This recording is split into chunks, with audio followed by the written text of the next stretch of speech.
Okay, Assalamu alaikum, everyone. Thank you all for joining us tonight. Really excited. We have a really good presentation for you. Just a little bit about the Muslim Professionals Network. For those of you who don't know, we started this initiative mid last year in effort to kind of bring us together as a community in different various fields, tonight being the medical field, obviously. One thing that I want to do is to make sure that you guys all know that this is a resource for all of you guys to come and participate in. Dr. Zakah, he came to me with this idea that he's had, and so it's kind of the whole purpose of why we started this whole group, to present ideas like this and to be able to benefit our community. I'm really excited. We've been talking about this for months. And so in addition to that, while we were working on this presentation tonight, there was some other nice surprise, which he'll share with you tonight, that involves the center as well.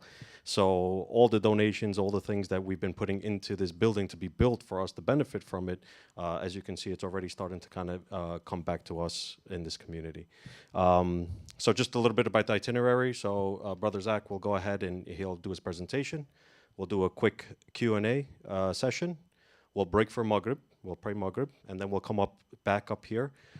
Before we do the networking portion, just you guys just introducing yourselves to each other, letting each other know what you guys do. We have Freedom Bakeries over there. They want to speak in regards to some initiatives that they have going on in Gaza. And from there, like I said, I just enjoy the night, speak with one another, get to know each other. And, at that point, I mean, there's no hard set time of when that ends. If you have to go, you have to go. But, spend as much time as you can and really just trying to get to know each other. So without further ado, Dr. Zakir. Thank you, Brother Shaban. Assalamu alaikum wa rahmatullahi wa barakatuh, everybody. Bismillah, walhamdulillah, wa salatu wa salam ala rasulillah. My dear brothers and sisters in Islam and in medicine. Let me go back. Yeah, leave it there.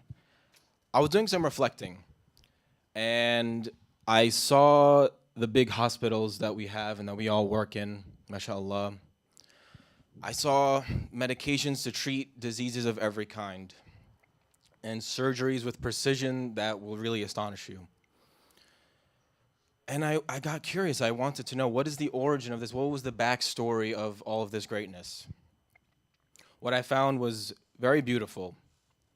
It was inspirational, but it was also devastating.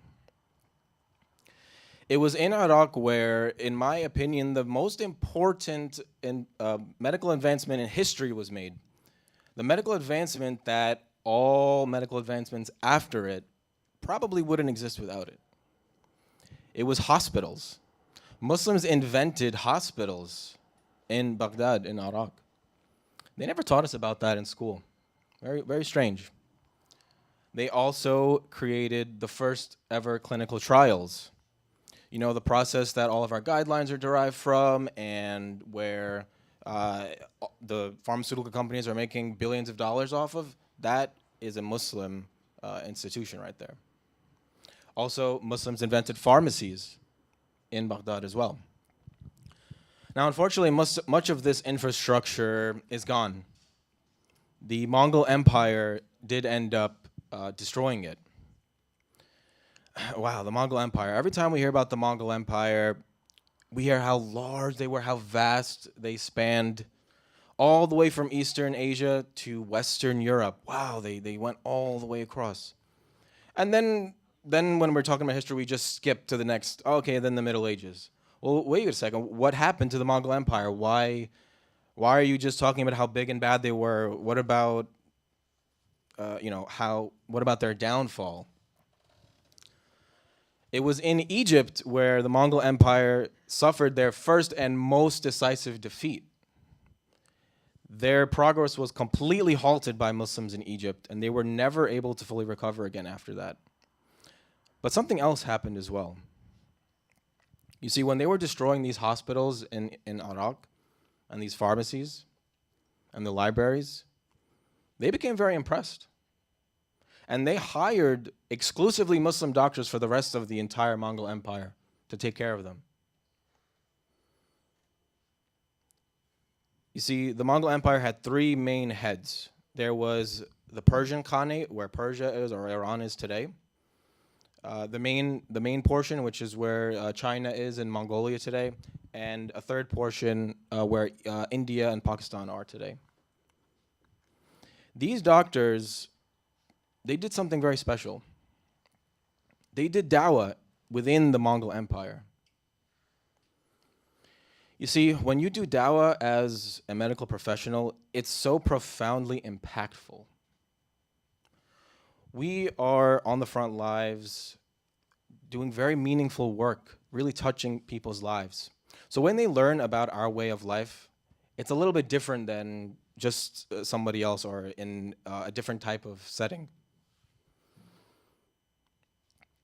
Within a few years after the Mongols adopted Muslims as doctors in their empire, and after that defeat in Egypt, 100% of that Persian portion of the Mongol Empire became Muslim. And I don't mean about the Persians that already lived there. I mean the Mongolian emperors and leadership and all the Mongolians who lived in that region became Muslim, 100% of them. 100% of all the Mongolians in the second portion, where India and Pakistan are today, also became Muslim, 100%. You know the last name Khan? A lot of our Desi brothers and sisters have the last name Khan. Genghis Khan. That's where it comes from. It comes from that time period. And right after that, we had the amazing Muslim Persian Empire and the amazing Muslim Mughal Empire.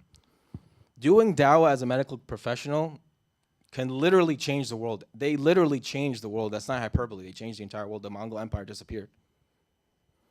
So this is one of the main points I want to drive today, is that we should be doing, some light forms of dawah as medical professionals as well, as the best that we can. Moving on. We have Al-Andalus, where we have Dr. Al-Zahrawi, one of the most profound physicians that ever lived. He invented over 200 types of surgical instruments, such as the scalpel, many of which are still used today. He also invented a very precursor to the C-section. And they also had the very first use of anesthesia and first publicly documented health initiatives. So, wash your hands, stay, don't do this, stay healthy. A lot of the public health initiatives that we see today, also invented by Muslims. Now, Al-Andalus was very interesting as well, because this was also a Muslim empire, of course, and unfortunately it fell to the Reconquista in 1492. The Christians fought a very expensive, long war to take over Spain. What else happened in 1492? Does anybody know what else happened in 1492? Yeah, who sailed the ocean blue? Columbus, right? Christopher Columbus came to the Western Hemisphere in 1492 to the Americas, right? That's very expensive, though. How did the Spanish afford that? They just fought a huge war with the Muslims, and then you have to build these giant ships and send Christopher Columbus and his crew over. That's very, very expensive. Well, here's something else they didn't teach us about in school.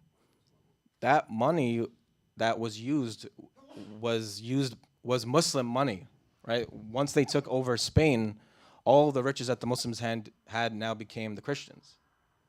So the credit for the person who discovered this country was funded using Muslim money, right? But they never taught us about that.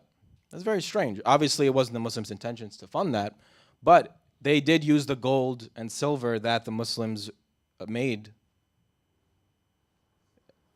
to fund that journey. SubhanAllah. And then we have the Ottoman Empire, where the world's first women's-only hospital was invented, and the first ever military medical corps. Now, every single military in the world has a military medical corps, right? They also invented precursors to vaccines and vaccine documentation. All the vaccine cards that we saw a few years ago, those were invented by Muslims as well. And Uzbekistani-born Ibn Sina, he is known, he wrote the most prolific medical book in history. It's called the Canon of Medicine. That book was the gold standard for over 600 years, all across the world, translated in all different types of languages. Imagine that. I mean, today there's new guidelines every year. There's new textbooks every semester. His work was relevant for over 600 years. SubhanAllah. Things that, we're really not taught much about. Muslims in Egypt also invented and created the world's first psychiatric hospital. They were one of the first people to take mental health seriously. I don't know what happened with Egyptians since then, but they did, right? Yeah, still happening. We're restarting. They also made significant advancements in pharmacology. I guess that's why there's so many like Egyptian like every pharmacist is Egyptian. I'm one of them, but every pharmacist is Egyptian. Maybe it goes back to this. I'm not quite sure why. Also, the first hospital with dedicated departments. Okay, so the PEDS department, infectious diseases. This was a first in Egypt. And then we have Palestine. In Palestine, in my estimation, the single most important medical device, or not medical device, medical tool or medical supply ever was invented. You see, in Palestine, the gauze pad was invented. And the gauze pad is very interesting because it's named after the place that it was invented. The gauze pad was named after Gaza. And these are just so many, this is why I said I saw a lot of beauty and a lot of inspiration, but also some tragedy when I looked into this, because we were never taught many of these things. And I found myself wondering, when can we reclaim this? Because this is our legacy, of course. Right? And I thought, how did this happen? Right? Why did Muslims have such big medical advancements? There's two reasons. First and foremost, it's because Allah subhanahu wa ta'ala instilled these values within us. وَإِذَا قُضِيَتِ الصَّلَاةُ فَانْتَشِرُوا فِي الْأَرْضِ وَابْتَغُوا مِنْ فَضْلِ اللَّهِ وَاذْكُرُوا اللَّهَ كَثِيرًا لَعَلَّكُمْ تُفْلِحُونَ. And after the salah, go and seek Allah's bounty and remember Him frequently so that you may be successful. And that's exactly what these people did. They sought out the bounty of Allah. They sought out the knowledge of Allah. They remembered Him frequently. The Prophet Muhammad sallallahu alaihi wasallam, he says that cleanliness is half the deen. That obtaining knowledge is compulsory on all men and all women of the deen. And by the way, all these hospitals and institutions I mentioned, there was female doctors in them as well. Female doctors, nurses, pharmacists, all over. Okay? And there's a second reason. It's because these achievements were not done in isolation. They were not done with individualism in mind or in fragmentation. They were done in the context of Muslim faith-based institutions. Institutions that today we don't have in this country. And I know many of you are thinking, well, why do we need Muslim faith-based institutions? We're all, mashallah, we're working at these big hospitals, we're working in these big pharmacy chains. Why do we need a Muslim faith-based clinic or a Muslim faith-based institution, do I mean?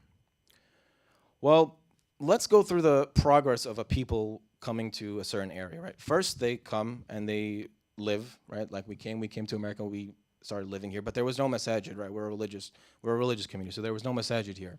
So first step is coming here. Second step, establishing our religious institutions, okay? So before that, we weren't really able to pray in the masjid because there was no masjid, right? We were praying in other places. The next step after that is to have your own institutions within your field. So the very next step would be for us to have a Muslim faith-based institution. And for those of us that are saying, again, why do we need that? We are already working in these amazing places. What's the point of that? It's because just one step behind that, we don't even have masjids anymore. That's as if we don't have masjids and we're just we're working in churches or we're working in temples. Sometimes they let us pray there. Sometimes they post a picture of us, like they shout out Ramadan or something. They post a picture of a hijabi like many of these big health systems do. That's where we are right now as a medical community. We're working in these other places, but we don't have a place to call our own. We're not self-sufficient. So that's why today I'm here to announce an organization that I've created, and I'm here to share it with you. Oh, by the way, this is the gauze pad. If you zoom in, it looks like a kafaya. Brothers and sisters, I'm here to introduce to you Crescent Health. Crescent Health is America's first and only Muslim faith-based health system health organization. And our first project that we are working on actively right now is America's first and only Muslim faith-based ambulance service. We've seen other faith-based ambulance services. Now, inshallah, we will have our own. We have cultural needs, we have religious needs, we have linguistic needs, and they're not being met. Some of you have already filled out a survey I've been doing. I've been collecting some data, some research. And yes, a lot of our community are not comfortable with the current situation with emergency care. Our sisters are not comfortable. There's a huge language barrier in many places. We have to be self-sufficient. This ambulance service is a very real work in progress. We have already gone to several meetings, met with politicians. It is a real thing. It's not just a random idea. It's a real thing that's actually happening. And I'm here to invite you all to help and to be a part of it. We need a medical director. We need social media experts. We need lawyers. We need web developers, artists. There is another project that we are working on as well. This is some AI ChatGPT mock-ups of what the ambulance could look like. Inshallah, we'll have an artist so we could not use AI. But yes, imagine an ambulance racing around the city, draped in Islamic art and Quran, saving lives for the sake of Allah subhanahu wa ta'ala. This would be so amazing. And our second phase, or our second project that we're working on simultaneously, is something I like to call CHAMP. I'm very happy to announce that we have made progress, and we are officially announcing a Muslim faith-based clinic right here in Staten Island to be open soon, inshallah. We've spoken to leadership about it, we've made an agreement about it, and inshallah, it will be opening soon. But we need your help. This is not a fundraiser, by the way. So no, I know we're still donate to the masjid, but not for Crescent Health, nothing. Yes, no, for the masjid, yes, but not for Crescent Health. So yes, there's going to be a clinic right here in Staten Island in this masjid, alhamdulillah, inshallah. Thank you. Allahu Akbar. We'll be doing some, we'll go on a field trip. Whoever wants to come, I'll show you guys. It's upstairs. There's nothing there yet. It's just a space, but we can see the space, inshallah, for whoever is interested. During the networking portion, I can take a few, and we can go upstairs, inshallah. Yeah, it's awesome. So I'm very excited to announce this. But again, we need prescribers. Okay? We need prescribers who are willing to come. We're targeting low and underinsured or uninsured patients at this time. Also looking for pharmacies to partner up with as well. And this is going to be a community effort. Okay, it's time for us to give back to our own community, and then soon, inshallah, we'll be giving back to the rest of the community. Because that's a part of da'wah as well, right? If you want to invite people to Islam, well, what have we done for them, right? So this will eventually lead to that. But for now, we're going to be starting right here in the masjid, inshallah. And it will probably be just like a weekend clinic for a few hours on the weekends, and inshallah, we'll grow from there. Okay? First, it will be on a volunteer basis, and then soon after, when we're able to gain a little bit more traction, we'll be able to bill insurances, et cetera, et cetera. But for now, it's going to be a charity clinic, and we will expand from there, inshallah. Okay. So these are some 2 QR codes. I need everybody, inshallah, at some point today to scan them. One of them is a survey, so that we can keep gathering data. The more people I have, the closer that p-value is, as you guys know, to being statistically significant. I'm serious. We're doing a real study. And if you're interested in joining Crescent Health, the QR code, I think it's flipped. I'm not sure what it is on there, but the one that says Join Crescent Health, that's an outreach form. So if you want to join, if you want to do this, X, Y, Z, volunteer, if you are a medical director or know someone, or if you know a politician, or if you know a precinct, because we have to also have a lot of connections. So I invite you guys to scan that as well. You know, Allah subhanahu wa ta'ala, He says that the one who saves a life is as if he saved all of mankind. So how many lives can we save, right? How many mankind's and earths can we save? I invite you guys to save these lives with me. And inshallah, that is the end of what I have to say for today, and I'll be opening it up to questions for anyone who's interested in asking a question. Jazakallah khair.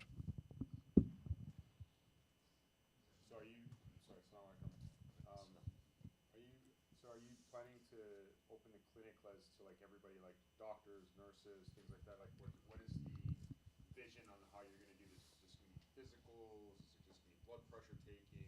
What is your vision on that? So the brother is asking a question about what's the scope of the clinic going to be, who's going to be the providers, the patients that we're targeting. So the clinic again is going to start out very humble. It will be focused mainly on family medicine and just very common disease states, diabetes, cholesterol, blood pressure, et cetera, et cetera, et cetera. Maybe some urgent care things. But anything that we're not able to take care of, obviously, we'll be referring out. But in the beginning, it's just going to be more checkups and disease state management, inshallah.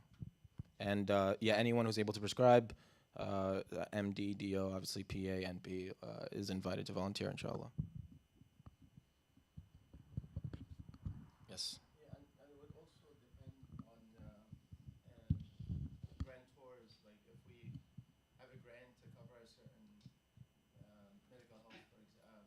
mental health, for example, it's like that. So that may be prioritized if we receive such a grant. So, in addition, of course, to what you mentioned, that could be also considered. Yeah, so he was just basically saying that grants also will play a huge role in this, federal grants, obviously community donations as well, of what is most important to focus on, what our community needs, of course, that's also something very important to discuss. What does our community need in the moment right now? But just to kick things off, the simplest way to just get things going is as I discussed. And of course, we have a lot of mental health professionals as well. That'd be amazing. Yes.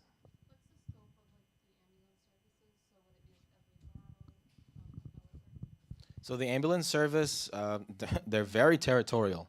Okay, so that's what me and my partner who's here, we're dealing with right now. They're very territorial. We're probably going to start off you need to make a very good case for an ambulance service, and you also have to go to a public hearing, by the way. And we will need as many people as possible to show up to that public hearing when that happens, just to show the support. The most logical place right now would probably be Bay Ridge, Bensonhurst, because that is the largest Muslim community in America right now by numbers. Right? Michigan has more people by percentage, but Bay Ridge has the most Muslims right in America. So, just for logical reasons, for them to not say anything or to deny it, because you can't just open an ambulance. By the way, there's lots of regulations, and you have to get approved, which is what we're working on now. It's probably going to be Bay Ridge, Bensonhurst, Bath Beach area, like where Mass Youth Center is, basically, because that's where the highest concentration of Muslims are. So that the non-Muslims will see, okay, yes, it makes sense. There's the most Muslims there, and then inshallah there is room for expansion to Staten Island as well. And this is technically a private ambulance, like, or is it going to be like something you'll have dispatched from the city that would be calling over? Hey, we got a Muslim here. We got. So he's asking, like, is this a private ambulance or is there going to be dispatch from 911? We will be integrating the 911 system. It's going to be a volunteer ambulance service in the beginning as well, like I said. And again, Crescent Health is a nonprofit. It's not my company. It's all of ours, right? Just because I'm the founder doesn't mean it's mine. Everybody is a part of it. It's here for everybody. It's everybody's organization. So yeah, it's gonna be a nonprofit, and it's not privately owned or anything like that. And we will have a direct hotline, but also integrate into the 911 system. Yeah. So currently, especially here in New York, but I would assume also nationwide, faith-based ambulance services are they carry a very negative perception amongst people, because of the assumption that they're only serving their own faith, particularly the Jewish organization. So how do we plan to navigate that? Because it could actually harm. It could cause harm. So Sheikh asked a very good question. He said, right now, faith-based ambulance services. Sorry, I know I'm just repeating it. They carry sometimes a bad connotation because people think that they just serve their own population. They don't serve the others. Well, we're going to make sure that we don't just serve for the Muslims, because this is actually part of my broader vision of doing dawah through medicine. This is going to be amazing when people can see how Muslims do medicine, right? How we take care of patients. Imagine, the ambulance services, doing a dua for someone, just saying, oh, can we pray for you? Something like that, And also just taking our excellence to the community as well. It's not going to be just for Muslims, and we're going to make that abundantly clear. It's a Muslim faith-based ambulance service, which means we abide by Islamic ethics, Islamic, gender roles and identity, inshallah, things like that. But it's not going to be just for Muslims. We'll make that abundantly clear. And this is going to be, a very amazing part of dawah as well. An actual Muslim institution where it could be the majority of our patients are not Muslim. That's actually my goal. You said something about gender, right? So you're going to have both female and male, like separate ambulances? Is that what your plan is? Yeah, so one... Or it depends on how they feel about it? Right. So he's asking how, since I mentioned gender. Yeah. So one of our visions is actually to have like a all female crew on one of the ambulances, which would be really nice to have. And then we could have more of we can have a male one, and then we could have just like a mixed one, right? So to having a sisters only one would be great, because a lot, again, in that research that we've been doing, a lot of sisters felt very uncomfortable. They're being grabbed, they're being carried, pulled, their hijab is flying off. So this would be great. And the best part is we have, our community is saturated with medical professionals. It's saturated. We have a lot of this talent. So it's time for us to show them with an Islamic lens, with the Islamic banner, you know what I mean? Right now we're all doing this, we're working at these other institutions, but if we're doing it, under the name of Crescent Health, under the name of Islam, it's really going to do amazing dawah, inshallah. So that's my vision for that. I like the clinic idea, though. It's pretty cool. It seems like there's a lot of use that you can get with that here. We have a lot of prescribers, obviously, that are in our community at the main hospital in Staten Island that we have. We have residents, we have medical students, things like that. If they wanted to volunteer, that might be something unincorporated. Yeah, inshallah, and that's also why we had this event, to see if anyone even here wants to be a part of it, or spread the word. Spread the word if you don't have the credentials at this time, or inshallah you will one day. But this is one of the goals of the event, and of course the networking portion as well is very important. Yes. I know you spoke about the types of prescribers that you guys are looking for, but is there a vision for other disciplines of healthcare, the therapeutic, we have the physical, the physiotherapist, the speech therapist, occupational and whatnot? Is there a vision for you guys to reach out to them, or is this simply just prescribing physicians? Yeah, so that's a really good question, and also that's why we have events like these. Right now, you'll see the space is very limited upstairs, but that would be great too. But I'm not quite sure how that would work, because the physical therapy sessions sometimes are a bit longer. If these clinics are shorter, but that's definitely something we're interested in as well. As space allows, and this is only the beginning. Like I said, inshallah, this will be an institution one day. So we will, of course, we will be multidisciplinary.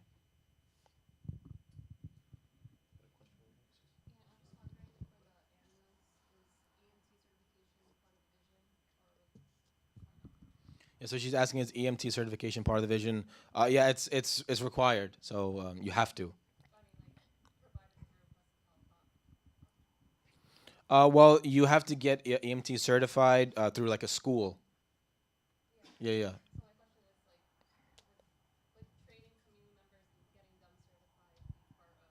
Yeah. Yeah, yeah, 100%. Yeah, yeah. In order to be an EMTS, but if you want to be a dispatcher or doing anything else, obviously you don't have to be EMT certified.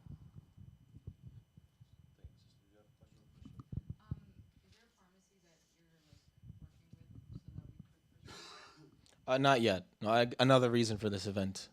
But yeah, soon, inshallah. Or yeah.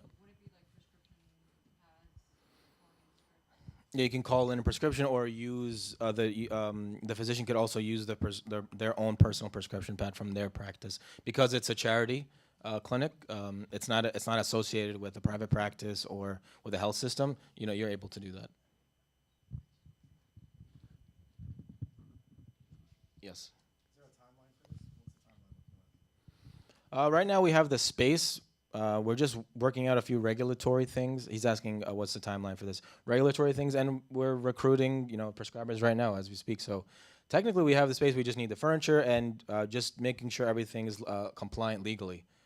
As soon as that happens, I mean, we're ready to go, right? But we're still going to be discussing that. But I would hope through the summer/fall, but I don't know. I don't know.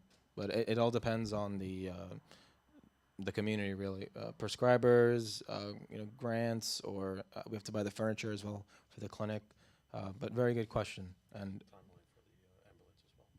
yeah, the ambulance, the timeline for the ambulance. We're working on submitting the application. Now the application is very long. It's a few hundred pages long, and it involves getting letters from politicians, precincts, restaurants, masajid, everything to put in there to show that the community supports it. So we were doing the ambulance more quietly because we didn't want really any interference, and I don't mean within the community. I mean like outsiders, going against us. Like people are not going to be happy about this, and they're not. Just by the way, they're not.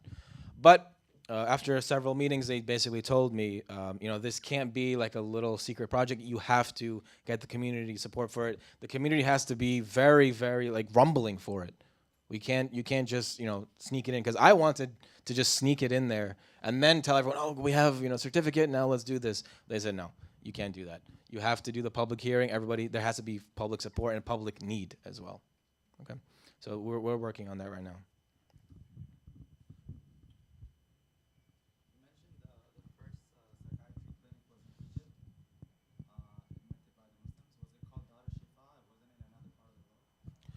He's talking about the psychiatry, going back to the history lesson.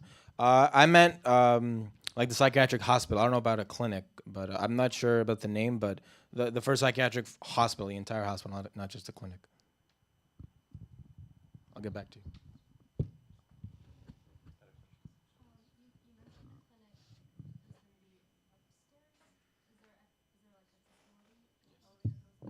She's asking if there's accessibility to the clinic. Yes, it's fully accessible. There's an elevator and stairs as well.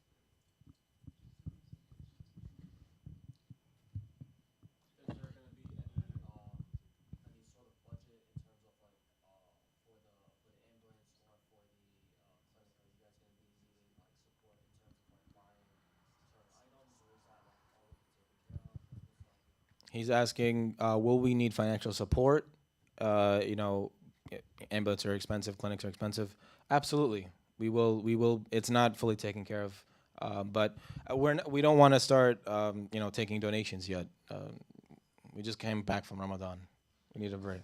We need a refill, and then, yeah.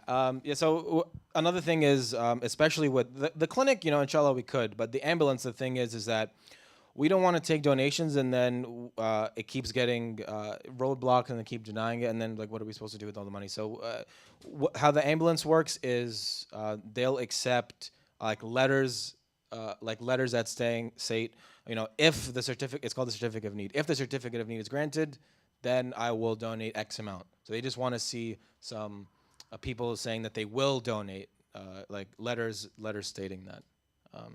But yeah, of course, we will of course need financial support. But that's not what this event is for today. Today, we're just looking for community members to join in and for networking, inshallah. You said that in the future,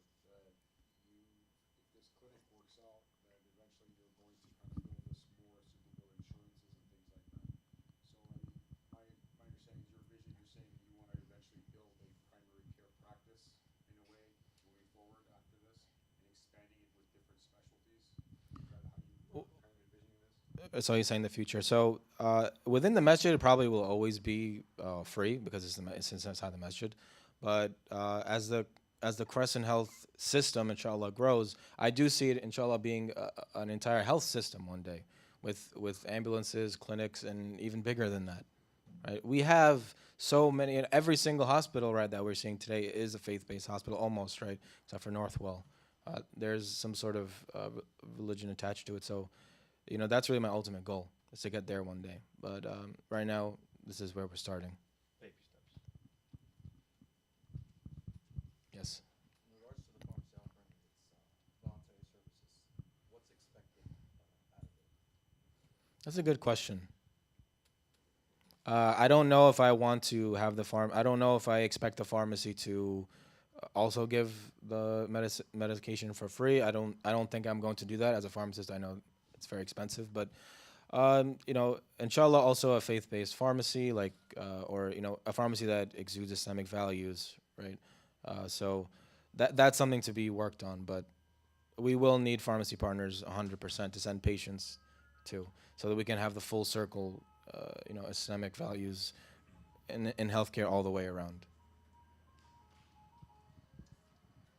We have time for a few more questions. And you guys, if you have just thoughts and feedback, you don't need questions. Yeah. Yes. Mention this. What are the hours hours of operation when you guys function? He's asking about the hours of the operations of the clinic. It's still undetermined. It depends on the prescribers, right? When are they available? Are they available? Are they willing to come? But most of these types of masjid-based clinics are usually like from 9 a.m. to 12, 9 to 1, something like that. But eventually, again, it will grow. It will expand, and eventually, I want it to be a full-time clinic, Monday through Saturday. 10 to 6, a full, for Muslims and non-Muslims. But that would not be upstairs, of course. It would be somewhere else. But that's the goal. So first, start off like this, just to get it started. We were actually going to do the full-time clinic first, and we were trying to find a space for non-Muslims to walk in, but it was just too much. So we decided to just do the weekends only one for now, just to get things started. Yes. Do you have an estimate of what this would cost in terms of everything? I assume physicians are all volunteered. They wouldn't be offered stipends or anything? For now, and again, inshallah, soon I definitely want to pay everybody, and me too, but no, but eventually everyone. But right now, it's all volunteer, including me, of course, and it's going to be like that for a long time. The other part is, They asked double question. yeah. That's how roughly, like everything included, insurances, obviously, like malpractice insurance, not insurance for the. The clinic itself, see, the malpractice insurance is another caveat. I have to see if prescribers are able to use their own, or we have to do a coverage. I'm still working on that. With regards to the ambulance, the costs, yeah, it could cost about $500,000 for a couple of vehicles, dispatch, uniforms, materials, et cetera, et cetera, et cetera. The clinic shouldn't be very expensive at all because we have the space. We just need the furniture.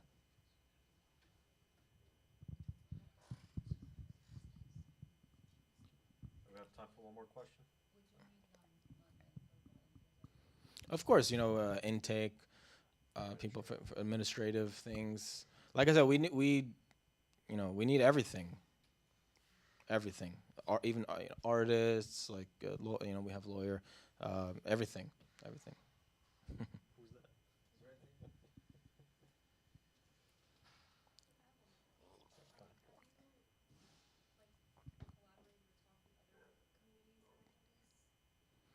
that? There's a clinic called Cherry Hill Clinic in Jersey. I'm trying to have them help me walk through it. So yeah, they're nearby. It's also a Muslim like clinic. And then there's one in Epic Masjid in Texas, but they're kind of Hollywood. Like it's hard to get in touch with them because that's Sheikh. I forgot his name, but he's a very famous Sheikh. What's his name? Yasser Qadhi, Sheikh Yasser Qadhi, out in East Plano Islamic Center.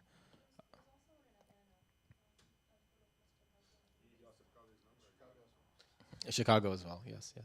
So that's something I'm definitely working on as well, and I've spoken to them, but again, this main event is just for to get the community's feedback, support, and also to see if anybody wants to join in. Last question.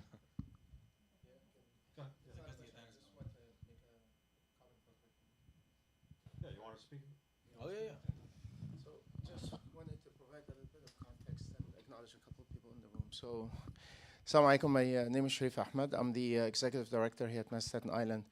Once again, warm welcome to all of you. Jazakumullah khairan for the panel. I wanted to acknowledge the lawyer in the room. So I think one resource right here, Brother Ali is a board member as well of MES New York, in addition to the fact that he's, mashallah, one of the founding members here. Also, I want to acknowledge, of course, Sheikh Abdurrahman Badawi, a resident scholar. Sheikh Abdurrahman call to action. Many of his lectures talked about exactly what's being presented here, that we need to really rise to the challenge. We really need to find our own projects, establish our own projects. We really need Islamic scholarship, Islamic entrepreneurship, and many of these initiatives. So that definitely directly comes from, mashallah, Sheikh Abdurrahman. Also, I want to acknowledge Dr. Sam and Dr. Ali sitting right there. They are part of Northwell healthcare system, and mashallah, we had a Zoom call yesterday. Was it yesterday? And we spoke to the community affairs person in the whole system. And they're very much interested in this population here in Staten Island, mashallah. They see a very growing community and they want to partner, providing grants and funding. One of their locations is literally a few blocks away, right? Less than 2-3 minute drive where you guys work. So I think that's important, as well as this community is growing. They took note of that and they really want to provide some services, at least here on premises. They have, brought the health truck before, the blood donation bank, and so on and so forth, and mobile. Last point I want to make, I just wanted to put this in context. We have about, Dr. Ahsan Bekbi has a very interesting study, mosques in America, I think it's called, 2010 and 2020. He says there's about 4,000 masjid across, the entire country, give or take. He estimates about, if I'm not mistaken, $12 billion in real estate assets of these masajid. As you know, CARE has mentioned this before in many of their studies, and Pew Research Institute and so on. There's about maybe 12% of Muslims who are practicing, engage. They frequent these spaces here. The 88% are far less engaged. Many of them, they just show up Friday, and frankly, the vast majority, they just come on Eid, the two days of Eid. So if you have a population of 2,000, imagine you'll have maybe 200 coming to Friday prayers 52 times a year, and maybe 20 who would come to the 5 daily prayers, give or take. So you do the math. Why am I saying this? Because we have a vision, hopefully a narrative that we've been pursuing for a while. When we started building this place, typically these spaces are built by Muslims, for Muslims, and God help everybody else, all the non-Muslims. And the idea is that what if we change this? We are built by Muslims for everyone, and it's our obligation as Muslims to help everyone else. So can we have, healthcare clinics and things like that? We have a food pantry every single Friday here. We have 22 or 23 now recurring programs. One of the programs you're part of, Dhikran, and many of the folks in the room, and Ahmed sitting right there. And so the idea, these programs should serve, our food pantry serves Muslims and non-Muslims. We get a lot of neighbors here, and they come and they pick up way before Friday starts at 10 in the morning and so on. So that's my point. We really need to engage everybody. We need to not to reinvent the wheel. They definitely provide a lot of funding opportunities and institutional funding to faith-based organizations, the synagogues and the churches and so on. So doctors here are making an introduction to, to say, hey, the Muslim community is over here. We are about maybe 6 to 8% in terms of the 500,000 population here in Staten Island, so a good, 40,000, give or take, Muslims, could be more. So I really hope that we kind of like moving towards, directionally speaking, we kind of like going there. And, that's by having this type of initiative, we would, showcase how these things are going to happen. So, Jazakumullah khairan, just want to give a quick context. We'll still have like 10 minutes before Iqama, and